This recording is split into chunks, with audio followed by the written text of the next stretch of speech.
ஓம் சாந்தி.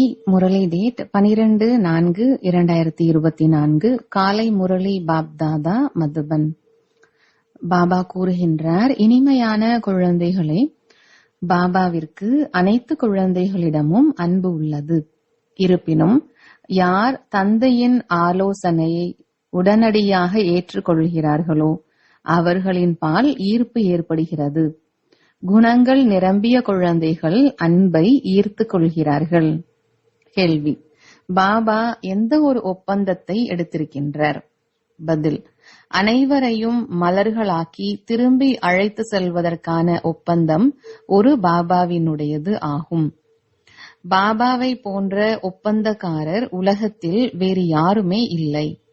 அவர் அனைவருக்கும் சத்கதி செய்விப்பதற்காக வருகின்றார். பாபாவால் சேவை புரியாமல் இருக்க முடியாது. ஆகவே குழந்தைகளும் கூட சேவைக்கான நிரூபணத்தை கொடுக்க வேண்டும். கேட்டும் கேட்காதவர்களாக இருக்கக்கூடாது. ஓம் சாந்தி.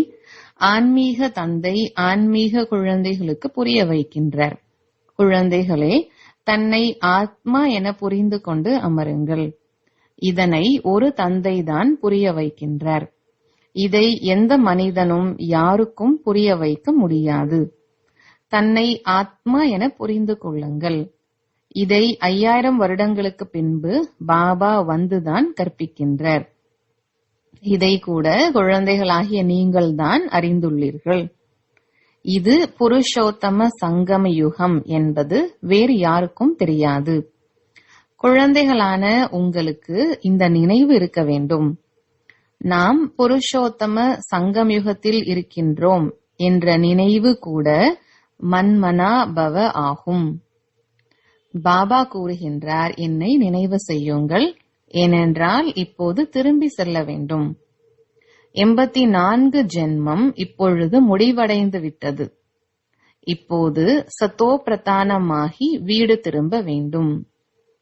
சிலர் முற்றிலுமே நினைவு செய்வதில்லை. பாபா ஒவ்வொருவரின் முயற்சியை பற்றி நன்றாக தெரிந்துள்ளார். அதிலும் கூட குறிப்பாக இங்கே உள்ளவர்களையும் மேலும் வெளியில் இருப்பவர்களையும் கூட பாபா தெரிந்திருக்கின்றார். நான் இங்கு அமர்ந்து பார்த்து கொண்டிருந்தாலும் கூட இனிமையிலும் இனிமையான சேவாதாரி குழந்தைகளாக யார் யார் உள்ளனரோ அவர்களை நினைவு செய்கின்றேன். இவர்கள் எவ்விதமான மலராக இருக்கிறார்கள், இவர்களுக்குள் என்னென்ன குணங்கள் உள்ளது என அவர்களை பார்க்கின்றேன். சிலர் அவ்வாறும் இருக்கிறார்கள், அவர்களிடம் எந்த ஒரு குணமும் இருப்பதில்லை. இப்போது அப்படிப்பட்டவர்களை பாபா பார்த்து என்ன செய்வார்? பாபாவோ தூய்மையான காந்தம் போல ஆத்மாவாக உள்ளார். ஆகவே அவசியம் கவர்ந்து இழுப்பார் அல்லவா? ஆனால் பாபா தனக்குள் அறிந்திருக்கின்றார். பாபா தனது முழு செய்தியையும் கூறுகின்றார். ஏனென்றால் குழந்தைகளும் கூட கூற வேண்டும் என்பதற்காக. பாபா கூறுகிறார், நான் உங்களை உலகிற்கு எஜமானராக ஆக்குவதற்காக வந்துள்ளேன். பிறகு யார் எந்தளவு முயற்சி செய்கிறார்களோ அந்த அளவுதான் அடைவார்கள். என்ன முயற்சி செய்கின்றீர்கள் என்பது கூட தெரியப்படுத்த வேண்டும். பாபா எழுதுகின்றார், அனைவருடைய தொழிலை பற்றி எழுதி அனுப்ப வேண்டும். அதாவது அவர்களிடமே எழுதி வாங்கி அனுப்பவும். யார் புத்திசாலியான பிராமணிகள் அதாவது சகோதரிகள் இருக்கிறார்களோ அவர்கள் அனைவரிடமும் எழுதி வாங்கி அனுப்புகிறார்கள். என்ன தொழில் செய்கிறார்கள், எவ்வளவு வருமானம் கிடைக்கின்றது. பாபா தனது அனைத்தையும் கூறுகின்றார். மேலும் சிருஷ்டியின் முதலிடை கடைசி பற்றிய ஞானத்தையும் கூறுகின்றார். அனைவருடைய நிலையை பற்றியும் தெரிந்திருக்கின்றார். விதவிதமான மலர்கள் உள்ளன அல்லவா? ஒவ்வொரு மலர்களையும் காண்பித்து பாபா கூறுகின்றார், பாருங்கள் எத்தனை முதல் தரமான மலராக உள்ளது. இப்போது இப்படிப்பட்ட நறுமணத்துடன் உள்ளது. பிறகு எப்போதும் முழுவதுமாக மலருமோ அப்போது முதல் தரமான அழகுடையதாக ஆகிவிடும். நீங்களும் கூட இந்த லக்ஷ்மி நாராயணன் போன்று தகுதி உடையவர்களாக ஆகிவிடுவீர்கள். ஆகவே பாபா பார்த்து கொண்டே இருக்கின்றார். மேலும் அனைவருக்கும் சக்தி கொடுக்கிறார் என்பதும் அல்ல. யார் எவ்வாறு இருக்கிறார்களோ அவ்வாறு ஈர்ப்பு ஏற்படுகிறது. யாரிடம் எந்த குணமும் இல்லையோ அவர்கள் என்ன கவர்ந்தெழுக்க முடியும்?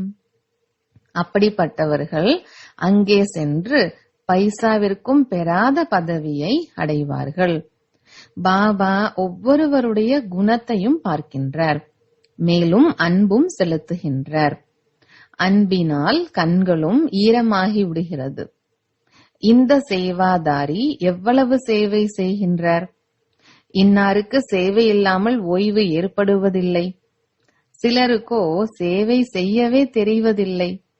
யோகத்தில் அமர்வதும் இல்லை. ஞானத்தின் தாரணையும் இருப்பதில்லை. பாபா புரிந்து கொள்கின்றார், இவர் என்ன பதவி அடைவார்? யாரும் மறைந்திருக்க முடியாது. குழந்தைகள் யார் புத்திசாலியாக நல்ல குழந்தையாக உள்ளார்களோ, சென்டரை கவனித்துக் கொள்கின்றார்களோ, அவர்கள் ஒவ்வொருவருடைய கணக்கையும் அனுப்ப வேண்டும். அப்போது பாபா புரிந்து கொள்வார், இவர்கள் எந்த அளவு முயற்சியாளர்களாக இருக்கிறார்கள். பாபா ஞானத்தின் கடலாக உள்ளார். குழந்தைகளுக்கு ஞானத்தை கொடுக்கின்றார். யார் எந்த அளவிற்கு ஞானத்தை எடுத்துக் கொள்கிறார்கள், குணவானாக ஆகிறார்கள், அது உடனடியாக தெரிந்து விடுகிறது. பாபாவின் அன்பு அனைவர் மீதும் உள்ளது. இதன்படி ஒரு பாடல் கூட உண்டு, உங்களுக்கு முட்கள் மீதும் அன்பு உள்ளது, மலர்களின் மீதும் அன்பு உள்ளது. வரிசைப்படி என்பது இருக்கவே இருக்கிறது. ஆகவே பாபாவிடம் எவ்வளவு அன்பு இருக்க வேண்டும்? பாபா என்ன கூறுகிறாரோ அதை உடனடியாக செய்து காட்ட வேண்டும். அப்போது இன்னாருக்கு பாபாவிடம் எவ்வளவு அன்பு உள்ளது என்று பாபாவும் தெரிந்து கொள்வார். அவர்களுடைய கவர்ச்சி ஏற்படும். பாபாவிடம் முற்றிலும் சரணடைந்து விடுவது போன்ற ஈர்ப்பு உள்ளது. ஆனால் எதுவரை துரு நீங்கவில்லையோ அதுவரை கவர்ந்தெழுக்கவும் முடியாது. ஒவ்வொருவரையும் பார்க்கின்றேன். பாபாவிற்கு சேவாதாரியான குழந்தைகள் இருக்க வேண்டும். பாபா சேவைக்காகத்தான் வருகின்றார். தூய்மையற்றவர்களை தூய்மை ஆக்குகின்றார். இதை நீங்கள் அறிந்துள்ளீர்கள். உலகத்தினர் அறிந்திருக்கவில்லை. ஏனென்றால் இப்போது நீங்கள் மிகவும் குறைவானவர்களாகவே இருக்கிறீர்கள். எதுவரை யோகம் இல்லையோ அதுவரை ஈர்ப்பு என்பது இருக்காது. அவர்கள் முயற்சியும் கூட மிக குறைவாகவே செய்கின்றார்கள். ஏதாவது ஒரு விஷயத்தில் மாட்டிக்கொள்கின்றார்கள். இது உலகிய சத்சங்கம் போன்று அல்ல. என்ன கேட்கிறார்களோ சத்தியம் சத்தியம் என்கின்றனர். அங்கே அனைத்து சாஸ்திரங்களின் மணி மகுடம் என்பது ஒரு கீதையாகும். கீதையில்தான் ராஜயோகம் உள்ளது. முழு உலகத்திற்கும் எஜமானன் ஒரு பாபா மட்டுமே.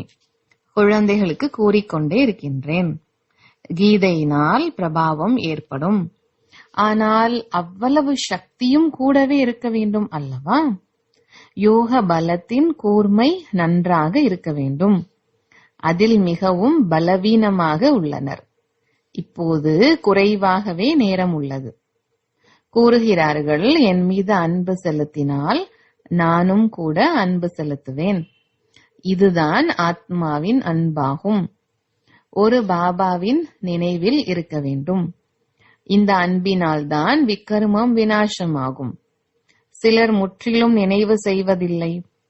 பாபா புரிய வைக்கிறார், இங்கு பக்தியின் விஷயம் இருப்பதில்லை. இவர் பாபாவினுடைய ரதமாகும். இவர் மூலமாக சிவபாபா கற்பிக்கின்றார். சிவபாபா என்னுடைய பாதங்களை கழுவி அந்த தண்ணீரை குடியுங்கள் என்றெல்லாம் கூறுவதில்லை. பாபா கை பிடிக்க கூட அனுமதிப்பதில்லை. இது படிப்பு. கையை பிடிப்பதால் என்ன ஆக போகிறது? பாபாவே அனைவருக்கும் சத்கதி கொடுப்பவராக உள்ளார். கோடியில் வெகு சிலர்தான் இந்த விஷயத்தை புரிந்து கொள்கிறார்கள். யார் கல்பத்திற்கு முன்பு இருந்தார்களோ அவர்களே புரிந்து கொள்வார்கள்.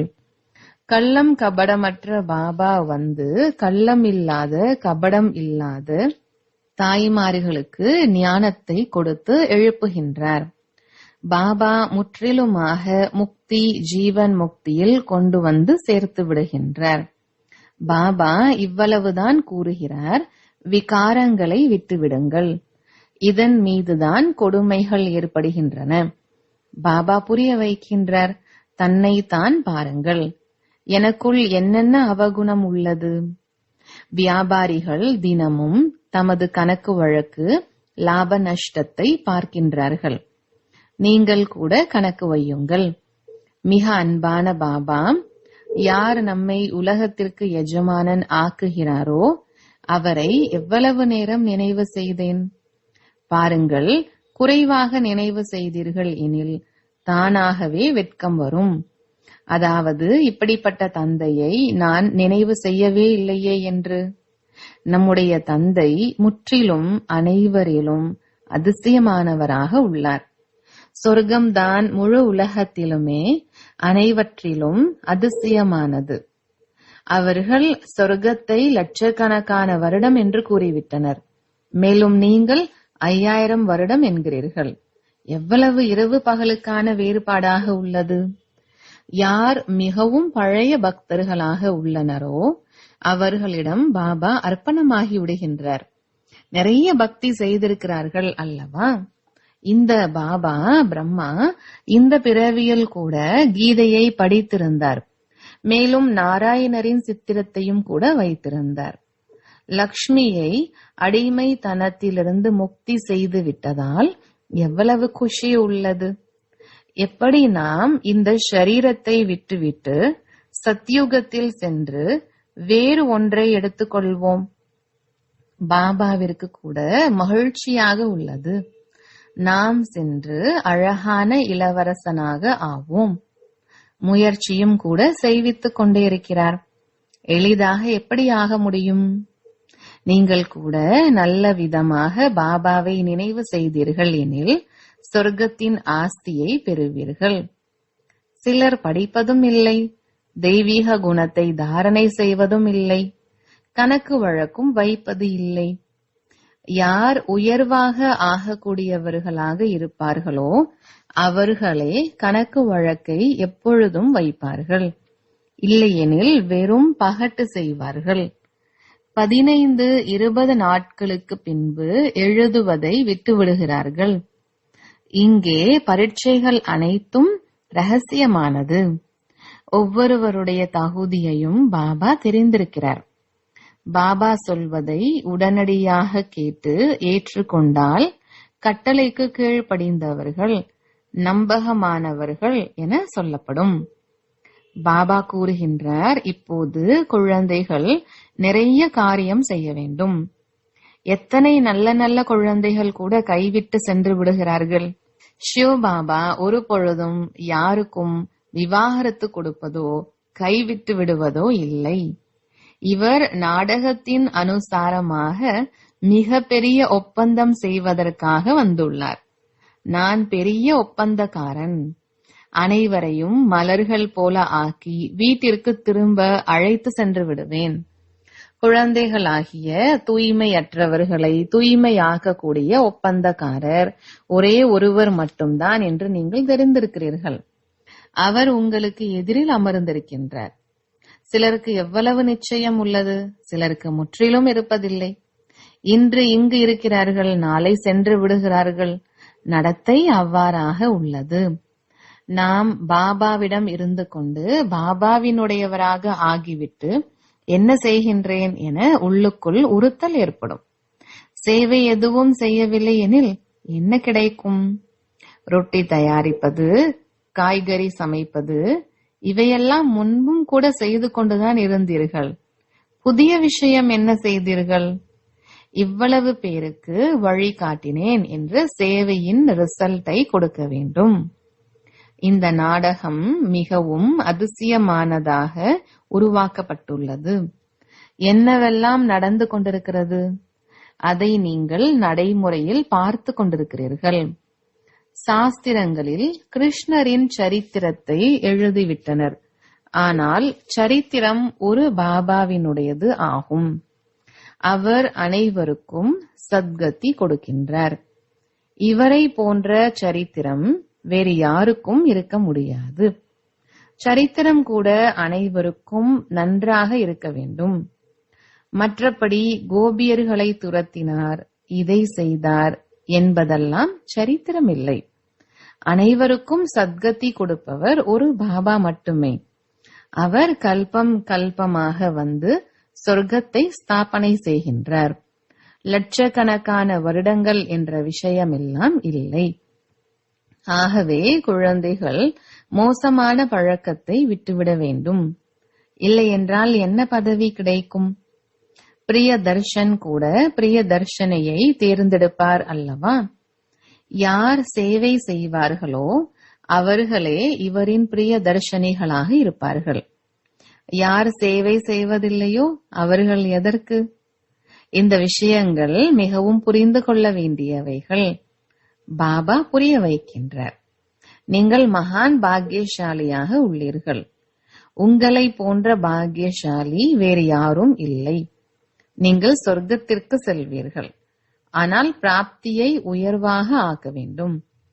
கல்பம் கல்பத்திற்கான விஷயமாகும். பதவி குறைவானதாக ஆகிவிடுகிறது. என்ன கிடைக்குமோ அதுவே நன்று என்று மகிழ்ச்சி அடைந்து விட வேண்டாம். புருஷார்த்தம் மிகவும் நன்றாக செய்ய வேண்டும். சேவையின் நிரூபணம் வேண்டும். எத்தனை பேரை தனக்கு சமமாக ஆக்கினேன். உங்களுடைய பிரஜை எங்கு உள்ளார்? தந்தை டீச்சர் அனைவரையும் முயற்சி செய்ய வைக்கின்றார்கள். ஆனால் மற்றவர்களுடைய அதிர்ஷ்டத்திலும் இருக்க வேண்டும் அல்லவா? பாபா தனது சாந்தி தாமத்தை விட்டுவிட்டு தூய்மையற்ற உலகத்திற்கு மேலும் தூய்மையற்ற ஷரீரத்தில் வருகின்றார். இதுதான் அனைத்திலும் பெரிய ஆசீர்வாதமாகும். இல்லையென்றால் உங்களுக்கு படைப்பவர் மற்றும் படைப்பின் ஞானத்தை யார் சொல்வார்கள்? சத்யுகத்தில் ராமராஜ்யம் மற்றும் கலியுகத்தில் ராவண ராஜ்யமும் உள்ளது என்று இது கூட யாருடைய புத்தியிலும் அமருவதில்லை. ராமராஜ்யத்தில் ஒரே ஒரு ராஜ்யம்தான் இருந்தது. ராவண ராஜ்யத்தில் அநேக ராஜ்யம் உள்ளது. ஆகவேதான் கேட்கிறீர்கள், நீங்கள் நரகவாசியா அல்லது சொர்க்கவாசியாக இருக்கிறீர்களா? ஆனால் நாம் எங்கே உள்ளோம் என்பதை மனிதர்கள் புரிந்து கொள்வதில்லை. இதுதான் முட்களின் காடு, அது மலர்களின் தோட்டம். ஆகவே இப்போது மம்மா பாபாவையும் மேலும் முன்னோடியான குழந்தைகளையும் பின்பற்றுங்கள். அப்போதுதான் உயர்வாக ஆவீர்கள். பாபா நிறைய புரிய வைக்கிறார். ஆனால் யார் புரிந்து கொள்ளக்கூடியவர்களோ அவர்களே புரிந்து கொள்வார்கள். சிலர் கேட்டு நன்றாக ஞான சிந்தனை செய்கின்றார்கள். சிலரோ கேட்டும் கேட்காதவர்களாகி விடுகிறார்கள். சிவபாபா நினைவு உள்ளதா என்று ஆங்காங்கே எழுதப்பட்டுள்ளது. அப்போது ஆஸ்தியும் கூட அவசியம் நினைவிற்கு வரும். தெய்வீக குணம் இருக்குமானால் தேவதையாக ஆவீர்கள். ஒருவேளை கோபம் ஏற்பட்டால் அசுர அவகுணம் இருக்குமானால் உயர்ந்த பதவியை பெற முடியாது. அங்கே பூதம் எதுவும் இருப்பதில்லை. ராவணனே இருப்பதில்லை என்றால் ராவணனின் உருவ சின்னம் எங்கிருந்து வரும்? தேக அபிமானம், காமம், கோபம், இதுதான் பெரிய பூதமாகும். இதனை வெளியேற்றுவதற்கான ஒரே ஒரு வழி பாபாவை நினைவு செய்வது. பாபாவின் நினைவினால்தான் அனைத்து பூதங்களும் ஓடிப்போய்விடும். நல்லது. இனிமையிலும் இனிமையான காணாமல் போய் கண்டெடுக்கப்பட்ட செல்லமான குழந்தைகளுக்கு தாயும் தந்தையுமாகிய பாப் தாதாவின் அன்பு நினைவுகள் மற்றும் காலை வணக்கம். ஆன்மீக குழந்தைகளுக்கு ஆன்மீக தந்தையின் நமஸ்காரம். இரவு வகுப்பு. பிறரை தனக்கு சமமாக ஆக்கக்கூடிய சேவை செய்ய வேண்டும் என நிறைய குழந்தைகளின் உள்ளத்தில் தோன்றுகிறது. தன்னுடைய பிரஜையை உருவாக்க வேண்டும். எவ்வாறு நம்முடைய மற்ற சகோதரர் சேவை செய்கின்றாரோ அதுபோல நானும் செய்ய வேண்டும். தாய்மார்கள் அதிகம் உள்ளனர். கலசம் கூட தாய்மார்களிடம் கொடுக்கப்பட்டுள்ளது. மற்றபடி இது இல்லற மார்க்கம். இருவரும் வேண்டும் அல்லவா? பாபா கேட்கின்றார், எத்தனை குழந்தைகள் இருக்கிறார்கள்? சரியான பதில் தருகிறார்களா என பார்க்கின்றார். 5 பேர் தன்னுடையவர்கள், ஒருவர் மட்டுமே சிவபாபா. சிலர் சொன்ன பின்புதான் கூறுகின்றார்கள், சிலர் உண்மையாகவே ஆக்கிக் கொள்கிறார்கள். யார் வாரிசு ஆக்கிக் கொள்கிறார்களோ அவர்கள் வெற்றி மாலையில் வந்து விடுவார்கள். யார் உண்மையாகவே வாரிசாக ஆக்கிக் கொள்கிறார்களோ அவர்கள் தானும் கூட வாரிசாக ஆகின்றார்கள். உண்மையான உள்ளத்திற்கு முன்பு எஜமானன் முழு திருப்தி ஆகிவிடுகின்றார். மற்றபடி அனைவரும் பெயரளவிற்குத்தான் கூறுகிறார்கள். இந்த சமயம் பரலௌகீக தந்தைதான் அனைவருக்கும் ஆஸ்தியை கொடுக்கின்றார். ஆகவே யாரிடமிருந்து 21 பிறவிக்கான ஆஸ்தி கிடைக்கின்றதோ அவரை நினைவு செய்ய வேண்டும். புத்தியில் ஞானம் உள்ளது. இவை அனைத்தும் இருக்கப் போவதில்லை. பாபா ஒவ்வொருவருடைய நிலையையும் பார்க்கின்றார். உண்மையிலும் உண்மையான வாரிசை உருவாக்கி இருக்கிறார்களா அல்லது உருவாக்குவதற்கான எண்ணத்தை நினைக்கிறார்களா? வாரிசு ஆக்குவதின் அர்த்தத்தை புரிந்து கொள்கிறார்களா? நிறைய பேருக்கு புரிந்திருந்த போதிலும் கூட உருவாக்க முடிவதில்லை. ஏனென்றால் மாயாவிற்கு வசமாகி இருக்கிறார்கள். இந்த சமயம் ஒன்று ஈஸ்வரனுக்கு வசமாகி இருக்கிறார்கள் அல்லது மாயாவிற்கு வசமாகி இருக்கிறார்கள். ஈஸ்வரனுக்கு யார் வசமாகி இருக்கிறார்களோ அவர்கள் வாரிசாக ஆகிவிடுவார்கள். மாலை 8 எண்ணிக்கையுடையதும் உள்ளது, 108 எண்ணிக்கையும் உள்ளது. 8 இருப்பவர்கள் அவசியம் அதிசயம் செய்பவர்களாக இருப்பார்கள். உண்மையாகவே வாரிசுகளாக ஆக்கிய பின்பே விடுவார்கள். வாரிசுகளை உருவாக்கிய போதும் கூட ஆஸ்தியை எடுத்துக்கொண்டே இருப்பார்கள். இவ்வாறு உயர்ந்த ஆஸ்தியை உருவாக்குபவர்களும் கூட உயர்ந்த கர்மத்தை செய்பவர்களாகவே இருப்பார்கள். எந்த விக்கர்மமும் ஏற்படாது. என்னவெல்லாம் விகாரம் உள்ளதோ அவை அனைத்தும் விக்கர்மம் அல்லவா? பாபாவை விட்டுவிட்டு மற்ற யாரையும் நினைவு செய்வது கூட விக்கர்மம்தான். பாபா என்றாலே பாபாதான். பாபா வாயினால் கூறுகிறார், என்னை மட்டுமே நினைவு செய்யுங்கள். கட்டளை கிடைத்துள்ளதுதானே. ஆகையால் முற்றிலும் நினைவு செய்ய வேண்டும். இதில்தான் அதிக முயற்சி உள்ளது. ஒரு பாபாவை நினைவு செய்தால் மாயா அந்த அளவிற்கு துன்பம் கொடுக்காது. மற்றபடி மாயாவும் கூட மிகவும் ஆற்றல் வாய்ந்ததாக உள்ளது. மாயா மிகவும் விக்கர்மத்தை செய்விக்கின்றது என்பது அறிவிற்கு எட்டுகிறது. பெரிய பெரிய மகாரத்திகளையும் கூட கீழே விழ வைத்து விடுகிறது. கீதா பாடசாலை மேலும் மியூசியம் திறக்கப்பட்டு கொண்டே இருக்கும். முழு உலகத்திலும் உள்ள மனிதர்கள் பாபாவையும் ஏற்றுக்கொள்வார்கள், பிரம்மாவையும் ஏற்றுக்கொள்வார்கள். பிரம்மாவை தான் பிரஜாபிதா என்று அழைக்கப்படுகிறது. ஆத்மாக்கள் பிரஜை என சொல்லப்படுவதில்லை. மனித சிருஷ்டியை படைப்பது யார்? பிரஜாபிதா பிரம்மாவின் பெயர் சொல்லப்படுகிறது. அநாதியாக உள்ளனர். இவரையும் கூட அநாதி என சொல்லப்படுகிறது. இருவரின் பெயரும் உயர்வாக சொல்லப்படுகிறது. அவர் ஆன்மீக தந்தை, இவர் பிரஜாபிதா பிரம்மா. இருவரும் வந்து உங்களுக்கு கற்பிக்கிறார்கள். எவ்வளவு உயர்வானதாக ஆகிவிட்டது! குழந்தைகளுக்கு எவ்வளவு போதை ஏற வேண்டும், எவ்வளவு மகிழ்ச்சி இருக்க வேண்டும். ஆனால் மாயை குஷி மற்றும் போதையில் இருக்க விடுவது இல்லை. இவ்வாறு மாணவர்கள் ஒருவேளை விசார் சாகர் மந்தனம் செய்து கொண்டே இருந்தால் சேவையும் கூட செய்ய முடியும், மகிழ்ச்சியாகவும் இருக்க முடியும். ஆனால் இப்பொழுது நேரம் உள்ளது. எப்பொழுது கர்மாதீத நிலை ஏற்படுமோ அப்பொழுது மகிழ்ச்சியாக இருக்க முடியும். நல்லது. ஆன்மீக குழந்தைகளுக்கு ஆன்மீக தந்தையின் அன்பு நினைவுகள் மற்றும் குட் நைட். தாரணைக்கான முக்கிய சாரம். முதலாவது, தினமும் இரவில் கணக்கு வழக்கை பார்க்க வேண்டும்.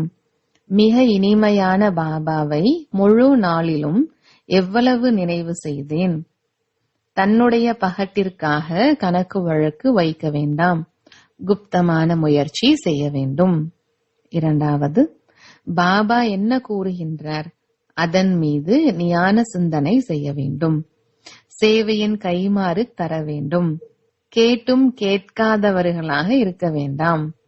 உள்ளுக்குள் ஏதாவது அசுர அவகுணம் இருக்கிறது என்றால் அவற்றை சோதனை செய்து வெளியேற்றிவிட வேண்டும்.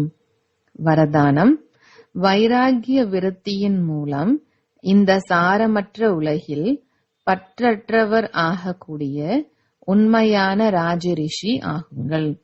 விளக்கம்: ராஜரிஷி என்றாலே ராஜ்யம் இருந்தாலும் கூட எல்லையற்ற வைராகியம். தேகம் மற்றும் தேகத்தின் பழைய உலகில் துளி அளவும் பற்றுதல் இருக்கக்கூடாது. ஏனெனில் இந்த பழைய உலகம் சாரமற்றது. இதில் எந்த சாரமும் கிடையாது என்பதை அறிவீர்கள். சாரமற்ற உலகில் பிராமணர்களின் சிரேஷ்ட உலகம் கிடைத்துவிட்டது. ஆகையால் இந்த உலகில் எல்லையற்ற வைராகியம், அதாவது எந்த பற்றுதலும் இருக்கக்கூடாது. எந்த பற்றுதல் அல்லது அடிமைத்தனம் இல்லை எனும் போதுதான் ராஜரிஷி அல்லது தபஸ்வி என்று கூற முடியும். ஸ்லோகன்: யுக்தி யுக்த் வார்த்தை என்றால் அதில் இனிமை மற்றும் சுப பாவனை நிறைந்திருக்க வேண்டும். நல்லது. ஓம் சாந்தி.